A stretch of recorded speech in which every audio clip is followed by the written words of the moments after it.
राधा रमण सरकार की जय, श्री हनुमान जी महाराज की जय, सद्गुरुदेव भगवान की जय। तो नारद जी के पूर्व जन्म की कथा का वर्णन प्रथम स्कंद के 5वें अध्याय में व्यास जी महाराज करते हैं। और आगे देखिए, व्यास जी महाराज से नारद जी अपने पूर्व जन्म की कथा का वर्णन करते हैं और कहते हैं, नारद व्यास जी, मैं पिछले कल्प में एक पूर्व जन्म में मैं ब्राह्मण की एक दासी का पुत्र था। मेरे पिता की मृत्यु बचपन में हो गई थी। मेरी माँ ने एक आश्रम में जाकर के संतों से निवेदन किया और कहा, महाराज आप अपने आश्रम में मुझे रख लीजिए, मैं आश्रम में नित्य प्रति सेवा करती रहूंगी। और जब इस प्रकार से संतों से निवेदन रामदास की माँ ने किया, आश्रम में संतों ने रामदास की माँ को आश्रम में रख लिया और संतों के आश्रम में सुबह शाम झाड़ फुहार कर देती, कुछ प्रसाद मिल जाता, उसी में अपना और हमारा दोनों का पालन पोषण करती। नारद जी व्यास जी से कहते हैं कि एक दिन की बात है, बाहर से कुछ संत भगवान चातुर्मास व्रत करने के लिए वहाँ पधारे हैं। मुझे उनकी सेवा के लिए नियुक्त कर दिया गया और मैं भी बड़े अच्छे तरीके से संतों की सेवा किया करता था। एक दिन की बात है, संत भगवान ने प्रसन्न होकर के मुझसे कहा, बेटा, संसार में स्त्री पुत्र पत्नी कोई किसी का नहीं होता है, रिश्तेदार कोई किसी का नहीं होता है, और व्यक्ति के जीवन में सिर्फ कहा कि व्यक्ति के जीवन में हरि नाम संकीर्तन ही जाता है। नारद जी महाराज व्यास जी महाराज से कहते हैं कि व्यास जी, संत महाराज जो आए हुए थे चातुर्मास व्रत करने के लिए, वो हमें कह रहे हैं कि अब किसी के साथ कुछ जाता नहीं है और हरि नाम संकीर्तन ही व्यक्ति के साथ जाता है। नारद जी कहते हैं कि व्यास जी, एक दिन की बात है, चातुर्मास व्रत समाप्त हो गया, जाते जाते संत भगवान ने मुझे एक मंत्र दे गए और कहा, नमो भगवते तुभ्यं वासुदेवाय धीमहि, ओम नमो भगवते वासुदेवाय, ओम नमो भगवते वासुदेवाय, ओम नमो भगवते वासुदेवाय।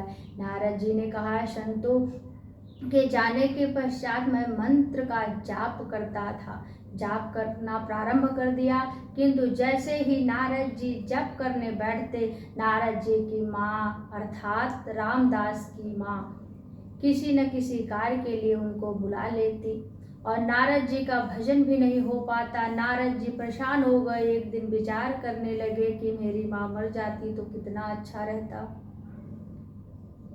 फिर कोई भी नहीं कहेगा रामदास गैया दूहन का समय हो गया। नारद जी कहते, व्यास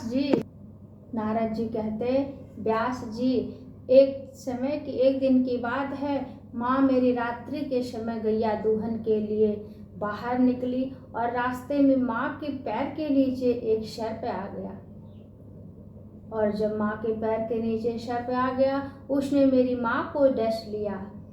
काल की ऐसी प्रेरणा हुई कि उसने मेरी माँ को डस लिया और जब मेरी माँ की मृत्यु, उसी समय मेरी माँ की मृत्यु हो गई। और हे व्यास जी, जब मेरी माँ की मृत्यु हो गई तो मेरे दो नेत्रों से 2 प्रकार के आंसू निकले।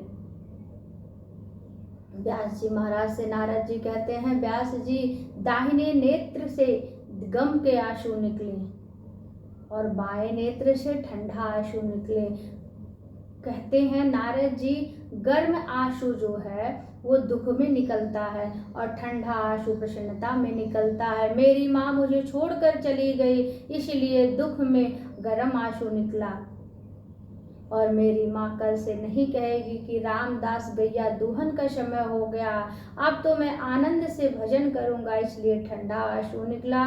इसलिए हे नारद जी कहते, व्यास जी, मेरी माँ की मृत्यु के बाद जब मेरी माँ की मृत्यु हो गई तो अनुग्रहम मानः प्रतिष्ठम दिश मुक्त राम। हे व्यास जी, उत्तर दिशा की ओर मैं चल पड़ा बद्रीनाथ धाम में। एक गुफा में जा कर के भजन करने लगा और भजन करते करते मेरे हृदय में भगवान की झांकी प्रकट हो गई।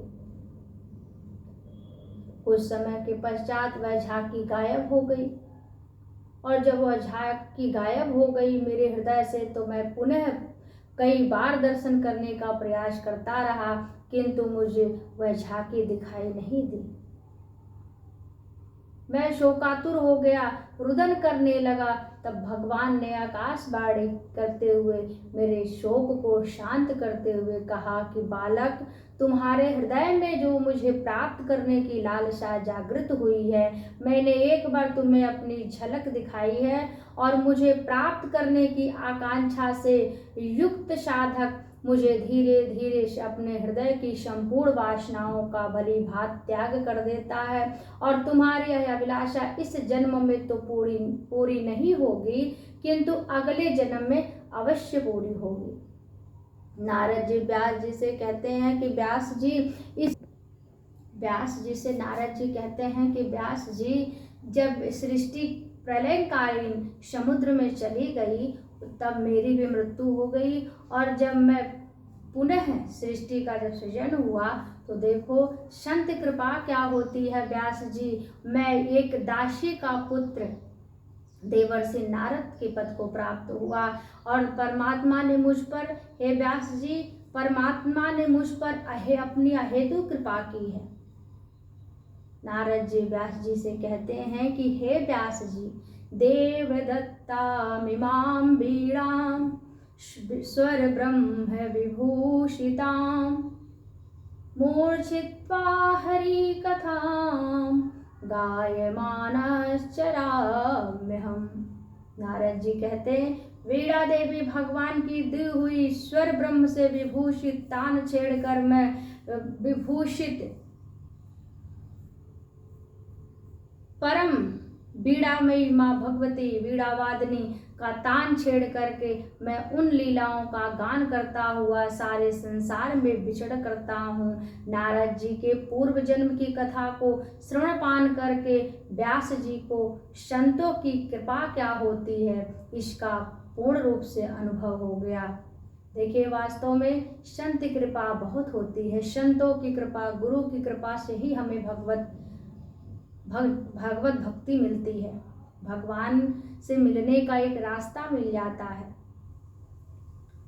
इसलिए कहते हैं संतों की सेवा हमें करनी चाहिए। हमारे वहाँ जब संत भगवान पधारे, सदगुरुदेव पधारे तो हमें उनकी सेवा करनी चाहिए। आगे व्यास जी महाराज से देखिए, साधु किसे कहते हैं? साधु किसे कहते हैं? आगे व्यास जी महाराज से जो नारद जी महाराज अपने पूर्व जन्म की कथा का वर्णन किए हैं, ये देखिए, कहते हैं संत कृपा से ही सब कुछ होता है। नारद जी व्यास जी महाराज को बताएं, व्यास जी महाराज पूर्ण अनुभव किया कि संत कृपा क्या होती है। और देखिए, साधु कहते हैं कि वृक्ष कबहू न फलभक है, नदी न संचय नीर, परमार्थ के काज से साधु न धरे शरीर। जिस वृक्ष पर हजारों फल लदे होते हैं वह वृक्ष कभी भी अपने लिए फलों को नहीं खाता और कभी भी अपने लिए जन का संचय भी नहीं करता। इसी प्रकार से जो साधु हैं, जो संत हैं,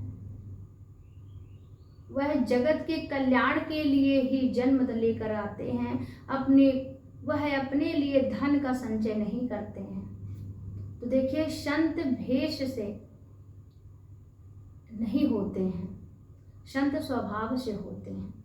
कहा साधु किसे कहते हैं? कहा जिसके अंदर सादगी हो। साधु किसे कहते हैं? कहा जो भौतिक सुख सुविधाओं के बिना ना रह पाए वह साधु है। एक बार की बात है, एक पति अपने पत्नी से काफी परेशान हो गया और कहा कि मैं जा रहा हूँ, बाबा जी बन जाऊंगा। और पत्नी से कहता, पत्नी पीछे पीछे चली जाती है पति देव के पीछे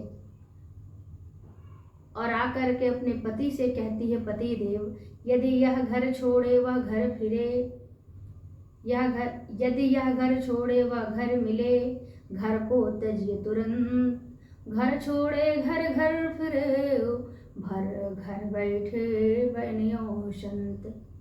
कही स्वामी, यदि आपको मेरा घर छोड़ने से भगवान गोविंद की प्राप्ति हो जाती है तो मैं संत बनने से नहीं रोकती, किंतु अगर मेरा घर छोड़ने से आपको घर घर घूमना पड़े, फिरना पड़े, तो मैं संत बनने नहीं दूंगी। इससे अच्छा है कि आप अपने घर में ही बैठ कर के नमक रोटी खाएं और मन को शांत करके प्रभु का भजन करें। तो मन में देखिए, मन से अशांत होने के कारण संत भजन करने में बन जाते हैं, किंतु देखिए, मन यदि हमारा घर में शांत है, एकाग्र मन है, तो हम घर बैठे भी हम संत बन सकते हैं। यदि हम वन में गए, हमारा मन शांत नहीं है, हम घर से बाहर निकले भजन करने को और भजन नहीं कर पा रहे हैं, और यदि हम घर में हैं, घर बैठे हम प्रभु का भजन करते हैं, गोविंद का स्मरण करते हैं, तो वो तो संत है। संत कहने का मतलब यह है कि संत स्वभाव से होते हैं, भेष से नहीं होते हैं। और यहाँ व्यास जी महाराज और यहाँ नारद जी ने व्यास जी महाराज को 4 श्लोक की दिव्य भागवत जी का ज्ञान दिए हैं, जो कि उन्हें अपने पिता के द्वारा अपने पिता ब्रह्मा के द्वारा प्राप्त हुआ था। और कहा, नारद जी ने व्यास जी से कहा कि अब आप इन 4 श्लोकों का विस्तार करो। श्री नारद जी द्वारा प्रदत्त 4 श्लोकों की भागवत जी का विस्तार श्री वेद व्यास जी ने किया है। व्यास जी को आंखों से ठीक से दिखता नहीं है, इन 4 श्लोकों का विस्तार तो कर सकते थे, किंतु भागवत जी के श्लोकों को लिख नहीं सकते थे। इसलिए कहते हैं, जिस कार्य में विघ्न आए, बाधा आए, वो कार्य पूर्ण होने में विलंब हो, तो कहते हैं प्रथम पूज्य गणेश जी को हमें बुलाना चाहिए, उनकी वंदना करना चाहिए। और कहते हैं तुलसीदास जी महाराज, और यहाँ देखिए कहते हैं कि कार्य के शुभारंभ में किसी प्रकार का यदि विघ्न ना पड़े, इसलिए हमें भगवान गणेश जी का ध्यान करना चाहिए। और गोस्वामी तुलसीदास जी ने प्रथम पूजनीय होने की महिमा का बखान करते हुए कहा है कि महिमा जासु जान गणराव और प्रथम पूजियत नाम प्रभाव। जो लोग कार्य के शुभारंभ में गणेश जी को याद करते हैं, वहाँ विघ्न नहीं आता है। व्यास जी महाराज ने गणेश जी को याद किया है, विचार किया है कि देखिए, यदि हम इसका विस्तार, तो इसका श्लोक का महाराज व्यास जी महाराज सोच रहे हैं कि भागवत जी के जो 4 श्लोक है उसका विस्तार मैं कर सकता हूँ, पर लिख नहीं सकता हूँ। इसलिए इस कार्य को पूरा करने के लिए व्यास जी महाराज गणेश जी को बुलाया। तो वीडियो ज़्यादा बड़ा ना हो जाए, इस वजह से हमें वीडियो को यहीं पर वीडियो के माध्यम से इस कथा को हम यहीं पर विराम देते हैं। और इस प्रकार से नारद जी की पूर्व जन्म की कथा का वर्णन भागवत जी में आता है। तो एक बार बोले वृंदावन बिहारी लाल की जय, श्री हनुमान जी महाराज की जय।